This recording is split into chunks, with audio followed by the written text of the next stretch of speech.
Imagine చేయండి, ఇండియాలో ఒక సిటీ ఎంత రిచ్ ఉండే అంటే అప్పట్లో ఫారెన్ ట్రావెలర్స్ చూసి షాక్ అయ్యారు. ఆ city gold, diamonds, busy markets and massive టెంపుల్స్తో నిండి ఉండేది. కానీ ఒకరోజు ఆ సిటీ వైభవం మొత్తం మాయమైపోయింది. This is the story of the lost city Vijayanagaram. 14th సెంచరీలో విజయనగరం తుంగభద్ర నది పక్కపంటి హంపీలో కట్టారు, అంటే ఇప్పటి కర్ణాటక. కాలం గడిచే కొద్దీ విజయనగరం వరల్డ్లోనే one of the biggest and richest సిటీగా ఎదిగింది. And it is one of the most powerful empire in South India కూడా.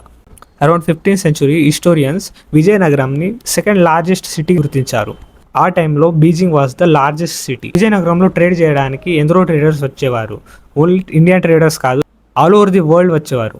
One of the famous Portuguese traveller, తన పేరు Domingo Paes, he has described this city has one of the best and most beautiful city he had ever seen. తన విజయనగరంలో ఉన్న huge market, పెద్ద temples, busy streets గురించి mention చేశారు తన బుక్లో. ఈ నగరాన్ని మన అందరికి ఎంతో ఇష్టమైన శ్రీ కృష్ణదేవరాయలు కూడా పరిపాలించారు.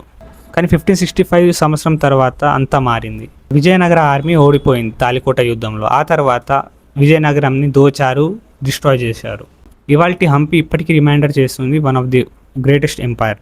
సో నెక్స్ట్ వీడియోలో కలుద్దాం. Until then, bye bye.